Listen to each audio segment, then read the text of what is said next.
Wednesday night, if you listen carefully, off in the distance, you could hear Buck Showalter laughing. Mets Wrap 360 starts now. I swear it really does. Hey, this is LGBTQ&A, where we get to know different members of the LGBTQ community. I'm Jeffrey Masters, and I'm here today with Jacob Tobiah. Jacob is a leading voice for non-binary.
Wednesday night, if you listen carefully, off in the distance, you could hear Buck Showalter laughing.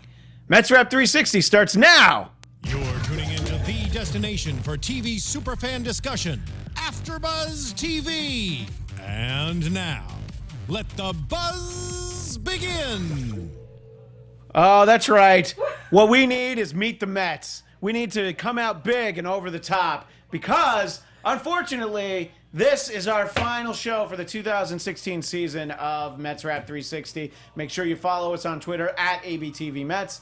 I'm Christian Bladt on Twitter at ChristianDMZ. And to my left, as she has been throughout the season, the one, the only, Andrea Fasano at Andy Fasano. Hello. Andrea, welcome to the show. Hi, everyone. And not with us is Melissa Weinstein, at Melissa Weinstein, who is either on assignment or in detox for a cheese overdose. We're not sure which one. I haven't asked her, but I feel like she ate a lot of cheese on Wednesday night and maybe even Thursday and Friday as well. Because nobody loves baseball as much as Melissa or the Weinstein. Mets as much and as she the Mets, but I'm sure she's continued to watch the playoffs. I kind of needed a day or so, but I'm sort of watching a little bit as it is.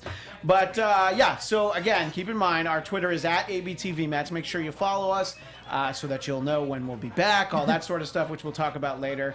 There's a lot of things to talk about, but let's start with attire. Andrea, you got your New York Giants shirt on already because you've moved on. I kind of have. Yeah. I didn't know if you'd be upset. No, how can you be upset? You guys, I'm a big Giants fan. Like, huge. Yeah. Look, and now you can really just be completely and focused. I don't have my own Giants show yet, but Why not? I need to Why root isn't there for a them. Giants show? There's a Patriots show. There is a Patriots show. You know? Well, I don't know what other NFL shows there It are. starts in about 15 minutes, so I'm like, the we Giants need game? a win today. Yeah.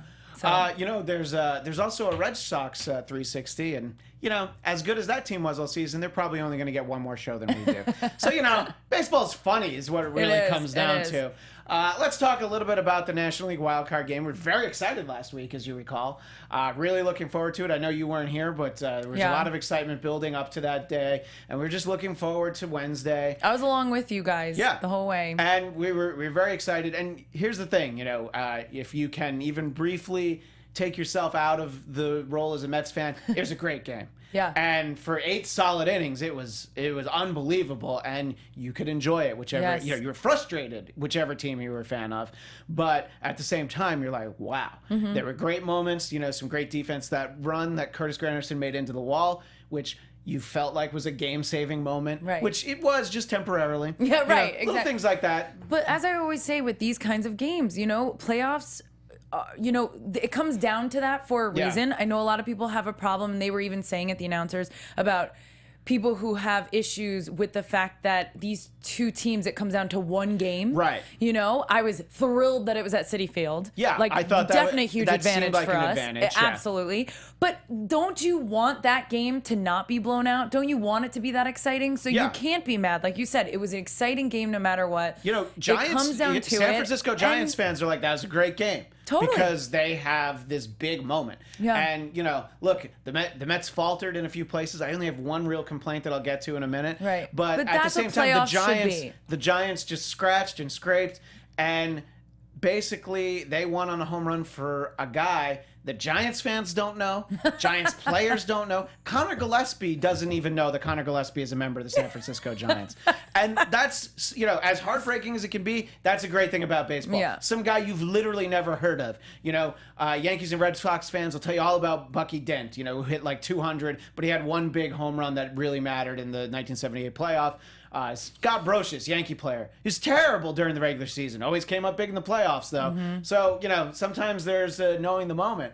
And, yeah, I guess that's another little bit of a criticism about Jeurys Familia. Great in the regular season. And last year, he was great in the first 2 rounds of the playoffs. But you just starting to wonder, you know, longer time Mets fans just think like, I kind of get an Armando Benitez feeling. You know, if you extend it outside of the Mets, there's Jose Mesa. There are these closers who either in big pressure and or not save situations, but the combination, big pressure, non-save situations, they're not as good, Yeah, you know? they can't come up. And that's the thing, though. I mean, look, he's going to have a bad night. He had 4 bad nights all year. I mean, 4 really bad nights where he blew saves. But at the same time, he had 51 saves. You Yeah. don't get to the postseason, the 1-game playoff, without him being good. True, But very it's true. troubling. It's concerning.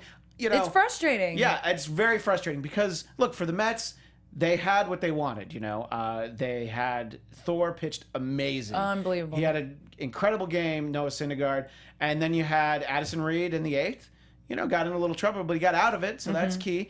So you had Addison Reed in the 8th, and you had Jeurys Familia in the 9th. That's what you want, you know? And you want them to hold everything so that you can then try and come Yeah. back in the 9th or go to extras, whatever it takes.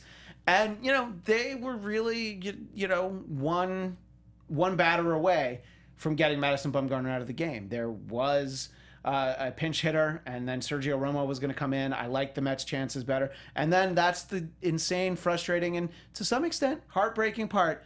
Like that, It's over. the game wasn't over. Yeah. This was a home game, but that might as well have been a walk-off 3-run home run. Right. Because there was no coming back. Because then Bumgarner, Did you you even heard, you're watching it Yeah. on TV, the air it was gone. left I've actually the entire stadium. I've been at games like that.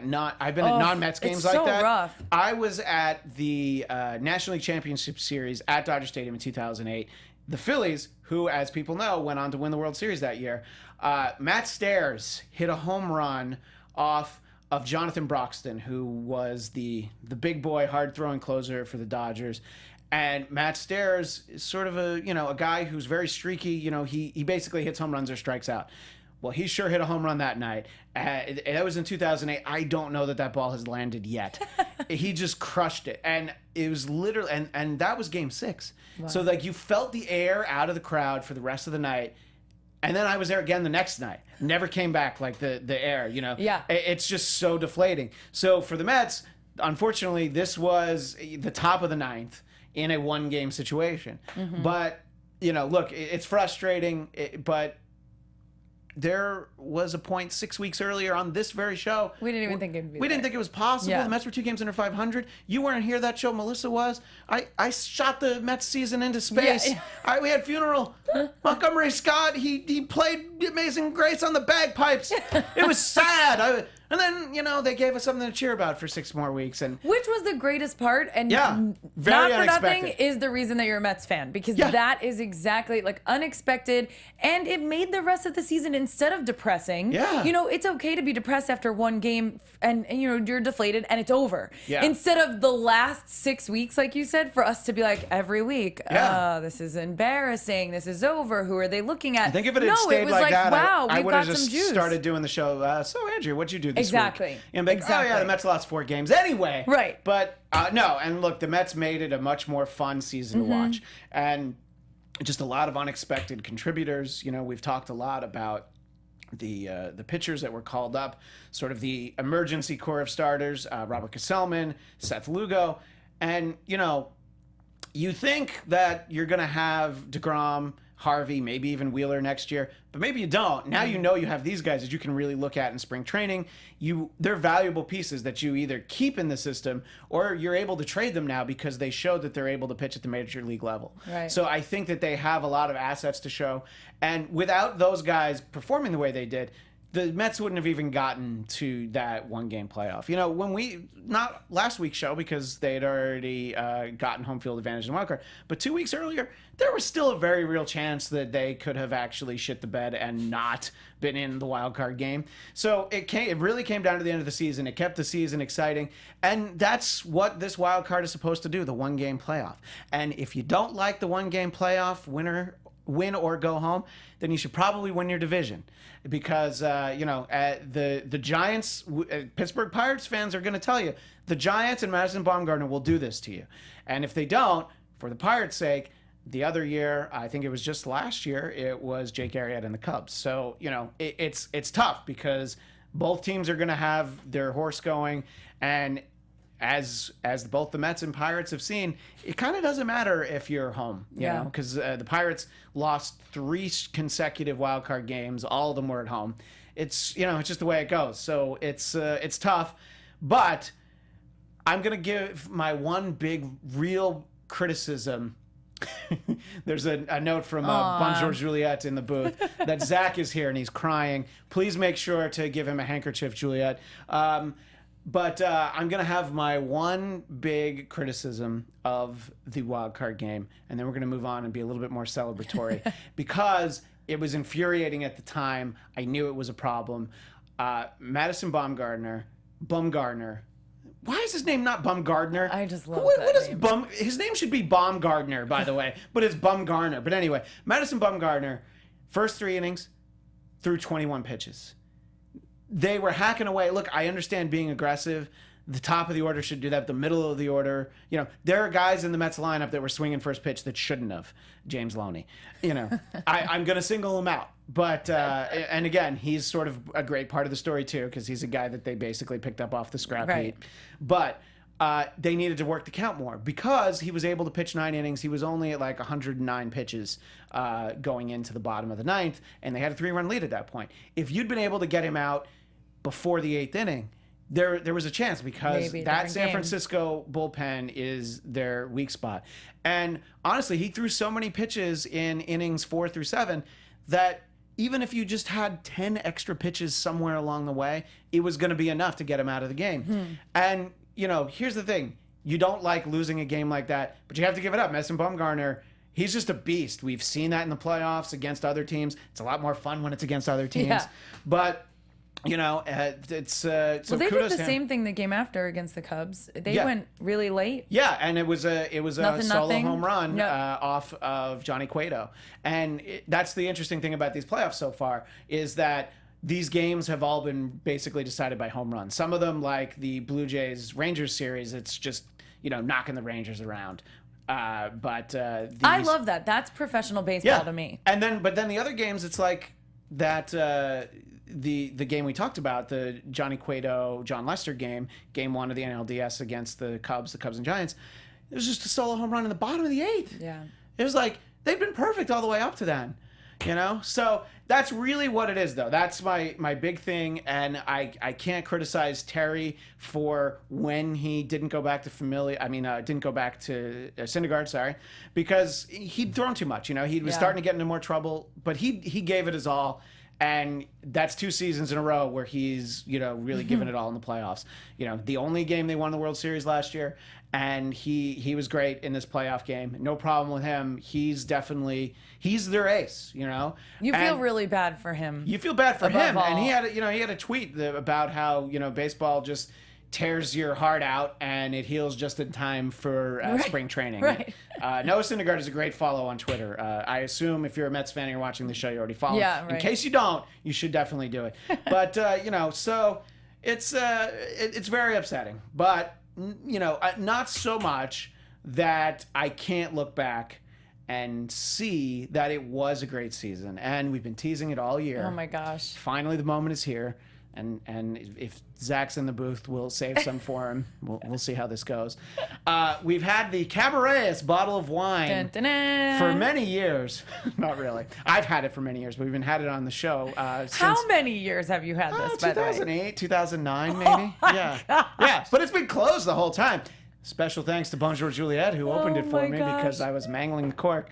Nice French girl's been opening wine since she was 6. Anyway, so, look, it didn't end the way we wanted, but the Mets did make the playoffs. And to that, I say we toast in our AfterBuzz TV mugs. We toast the Cabaret as wine because Jose Reyes was a big part. I have no idea what this tastes like. It smells kind of like grape juice and a little bit vinegar. It smells I don't a know. lot like church wine. Cheers, salute, go Mets.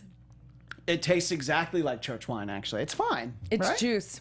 Yeah. It's boozy juice, it's I think. totally Yeah. juice. Hey, as long as it's not bad. No, I'm I actually wanted very to be disappointed. like spitting it out. but I it's assume that that's fantastic. Zach who says that he loves me, and it's not Juliet. I love both of you in the booth. I know. I love everybody in the booth. Juliet won the most. Anyway, and Juliet, you can have some wine if you'd like afterwards. It's not terrible, I swear. Anyway, so look, that's the season. It's over now.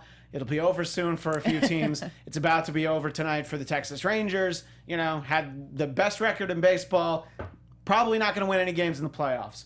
It's amazing, you know. And I like baseball enough that I'm able to watch. It's a little easier to watch the American League this first round. You know, the Giants Cubs series it's a little tough because you know the Mets should be there. I mean, could have been there. Yeah, right. They're not there. So, but. It's exciting, and you know the Cleveland Indians just knocking around the Red Sox, which surprises me, legitimately surprises me. So, look, there's fun to be seen in the rest of the playoffs, but we'll still have fun here looking back on the season as a whole. Now, you weren't here last week, Andrea. Melissa and I gave our player of this regular season. Could be the season of a whole. I'll let you think about it. Yeah. I'm going for an obvious player of the wild card game. There's kind of really only one person you can say. You could give a little bit to Curtis Granderson for that amazing catch. Love him. Yeah. But it's Thor. Noah Syndergaard was the player of the wild card game. Hands down. There's no two ways about it. They were in that game in the top of the 9th because he pitched as well as he did. Absolutely. You know, You're crazy if you don't think that. Yeah, I can't- And who else stood out? Nobody did anything else. Nobody had to. No one so- criticized anything Syndergaard did. You know, his No. pitch count got too high. He had to be out. But you know, he did the best he could. I think he had 11 strikeouts. I should have looked that up. I meant to look it up. Anyway, he had a lot. Melissa would have had it. Sorry. Melissa would That's tell my you fail. like how many strikes, called strikes, Right. strikes looking, strikes swinging. Right. But that's why we miss Melissa. I hope that we hear about, you know, she'll tweet at us after she watches this. Good. Hopefully she'll tell us how much cheese she had. But anyway, Andrea, who do you think was the player of the regular season for the Mets? In thinking about it, especially after Thor finished like that, and you know how I feel about giving MVP to pitchers because Right. it's just so obvious. So Yeah. I feel like that's excluded. We're gonna say that he was tremendous, Yeah. especially with how much the entire bullpen went through this year, the ups and downs and who they Yeah. lost and all that. And jazz. also, I mean, the loss of all the starting pitchers. I Everybody, mean, they lost. yes. You know, there are 3 starting pitchers that didn't pitch for them after a certain point in the season. A lot of So, pressure on him, a lot of pressure on all of them. So he was tremendous. It kind of comes down to Cespedes and Granderson for Yeah. me. I love Granderson. We all know I love the Grandy man. Loved him since the Yankees. Like really, I think he is such a great professional baseball player. And that catch he made, it looked like it really hurt. Yeah. And he's a guy who I forget exactly how old he is. He's older. He's older for a baseball player, but still younger than me. But he's older for a baseball player, and he's just like, no, I'm going to run into this wall He's because so I can. Because fantastic, if I man. run into that wall, I'm going to catch the ball. You know, and he's great. Yes. You know, and he's been very streaky. He had the terrible statistics at one point in the Yes. season of runners in scoring position, but. When it counted, especially later in the season, you felt like he had everything was firing on all cylinders. I love Granderson. He's who you think it is, or it's a little toss up between him and It's Cespedes? a very big toss up, and I'm not a big Cespedes fan. So it's funny because that's like I'm in between the two, Yeah. and I try to be very fair, guys, about this. You know, not just like play favorites. But I feel like Granderson, like you said, but if he loses, he gets on a bad streak. It's not detrimental. Like it's like. everyone was on a bad streak. You know what I mean? And then he gets out of it somehow. I don't know. That becomes a very mental thing. I just think he's a really great player. I do think he's consistent. Yeah. Overall, I think he has a very good consistency record.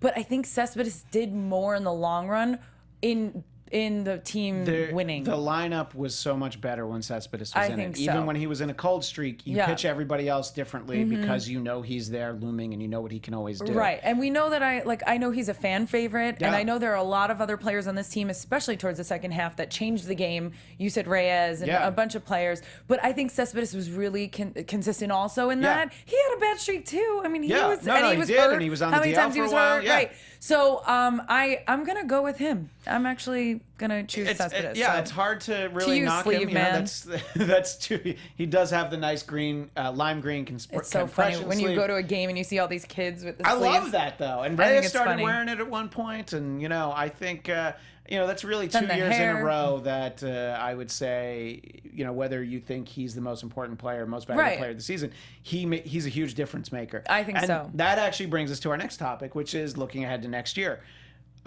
Yoenis Cespedes will definitely opt out of his contract, test the market. The Mets are going to have to overpay to get him to stick around. I feel like he legitimately wants to stick around, especially the way that he took this contract last year. I think he wants to be there. Spend a little bit of money. You'll be all right. You own Right. your own TV network. I know Bernie Madoff took a lot of your money. You're going to be all right. It's okay. Sell some extra bobbleheads if you need to, whatever it Right. takes. It's not going to be that hard. Just if you got to give him $100 million, you give him $100 million. What is it?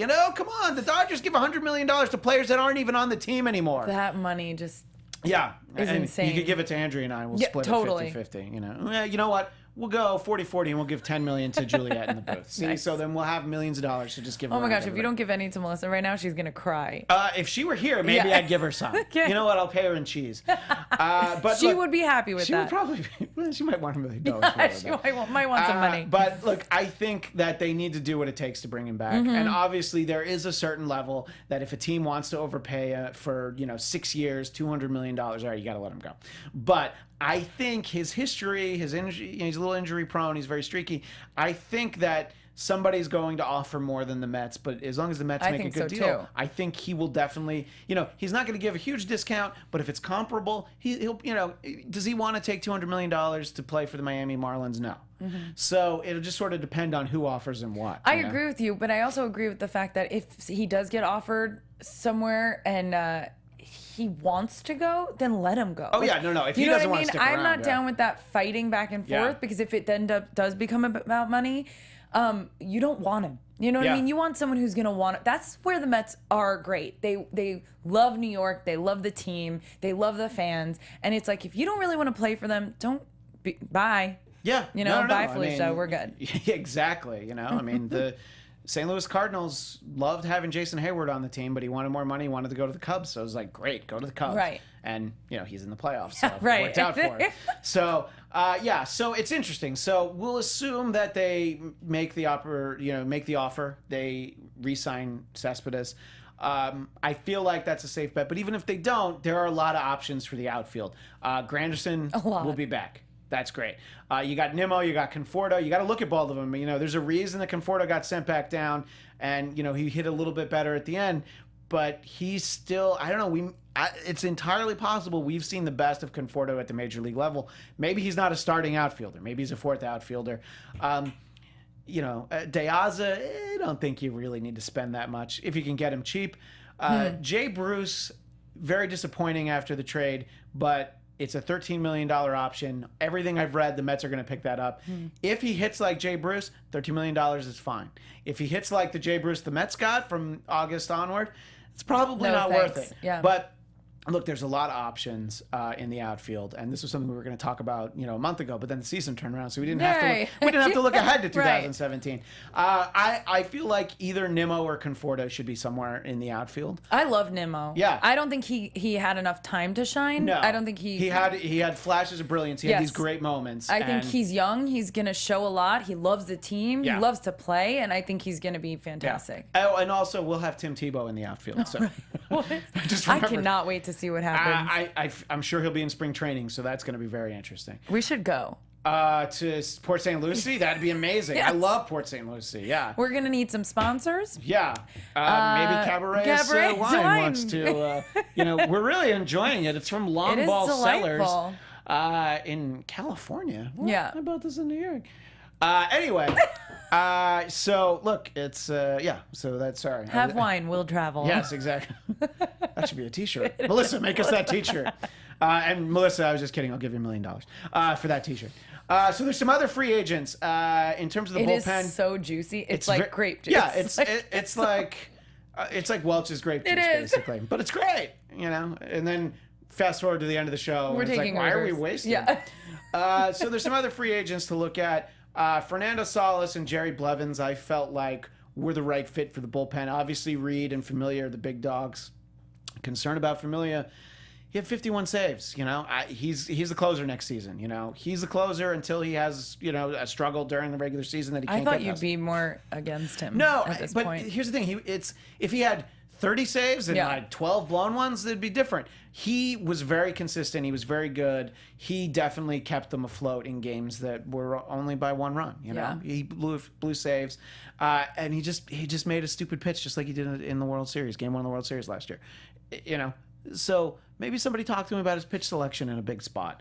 But he'll be back no matter what, because closers are very hard to come by.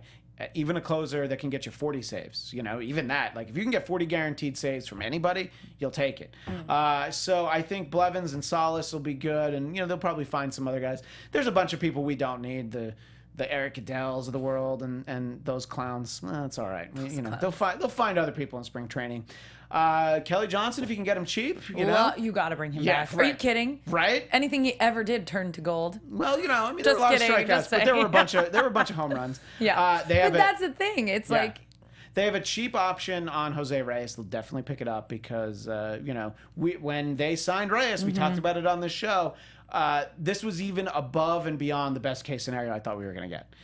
We got more out of Reyes than I think we had any right to expect. So, have him back next year. I don't see any reason to re-sign James Loney. We're not like tight. I can call him Jay. But you don't need James Loney. Dude will be back. You have plenty of guys. You have plenty of guys who can stand there and look stupid while they play first base. Yeah. 50-50 on Neil Walker. He's a great player. If the money's right, sure, bring him back. But now we've got TJ Rivera. You got Wilmer. Wilmer's got to play somewhere, and it's good to keep Wilmer in the mix. He had surgery after the playoffs ended for the Mets, and expectation is he'll be back by spring training. We'll have to see how David Wright does. The health of David Wright is going to have a lot to do with having Reyes at third. Having Wilmer in the mix. So there's gonna be a lot of questions in spring training, and you're gonna have to take it very easy with David Wright like you did in 2015. But I think having some of these guys on the bench ready to fill in for extended periods of time with injuries, that's what got the Mets through, So I'm very quick to dismiss James Loney, but he did a tremendous job, very unexpected. So they sort of need to put the team together. There's a lot of work. Fortunately, we don't need to do it. But the nice thing is that this year was the work that they put in, hopefully, so that next year, if they are all back, it won't be such a hodgepodge of players that are just like filling in, you know? And also, it'll maybe be more unified. They'll have a unified lineup, and then also the rotation. Look, you can't say for sure you're going to get DeGrom, Harvey, Matt, and Wheeler back, but let's say you're going to get two of them. That's going to be better than most teams, So if I got to pick them, I'm going to go ahead and say DeGrom and Harvey. If Harvey's playing the way he should, then he's great. But aren't you so excited for Harvey to be back and not have an excuse? Yeah, because if he's bad next year, his excuse will be like, "Oh, I'm still injured. It's still hurting. Yeah. I'm whatever. Yeah, right. Still healing." But he's had a lot of time to heal at this point. So we'll see. I'm excited for that media frenzy. Yeah. Well, look, and here's the thing about the Mets fan. When it's October, you start to get excited for spring training, unfortunately. Which is really what we have. And as things wind down here for Mets Wrap 360, let you know we'll be back Sunday, April 2nd, 2017. That's the day before the Mets home opener against the Atlanta Braves.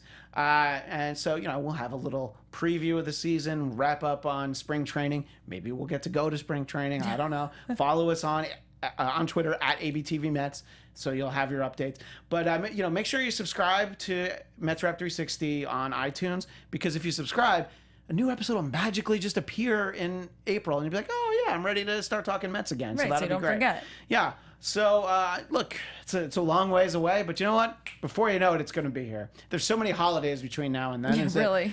April will be around the corner.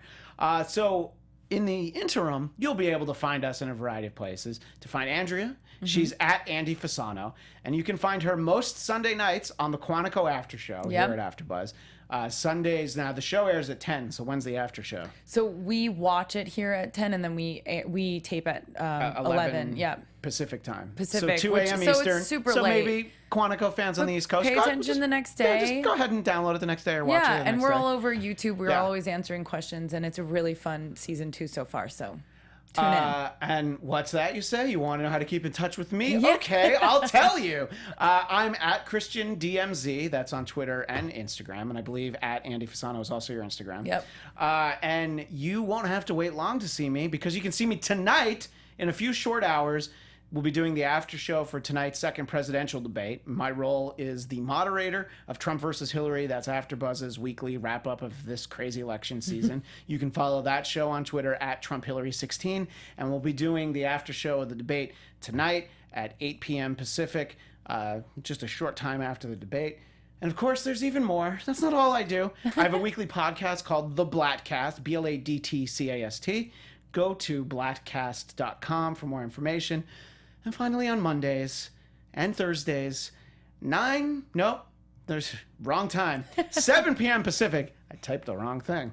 So Mondays and Thursdays, 7 p.m. Pacific, I'm a part of The Tomorrow Show with AfterBuzz's fearless leader, Kevin Undergaro. So we hope to see all of you keeping in touch with us. Richard Hurley, you should make sure... Our biggest fan. Thank you so much for being with us all season. You should start watching Quantico. You can keep in touch with Andrea. And, the election's crazy. Well, how can you not look, Richard? Go ahead, Richard Hurley. Make sure you watch that too. But you know what? Maybe you don't care about us and you only care about the Mets. We'll then be back here April 2nd for another great season of New York Mets baseball. Thanks to everybody who supported the show, including Richard, including Melissa, all of our guests throughout the course of the season. Thanks to everybody. And once again, special thanks to Matt Ritter for helping us get started with the podcast when we went. So thanks to everybody. Thanks to Zach in the booth. Thanks to Juliet in the booth. Everybody who's helped us in the booth throughout the course of the season. Thank you all. And of course, let's go Mets. We'll see you guys next season. Bye, guys. Cheers.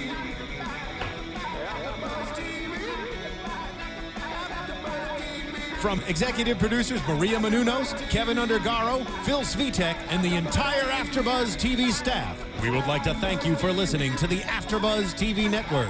To watch or listen to other after shows and post comments or questions, be sure to visit AfterBuzzTV.com.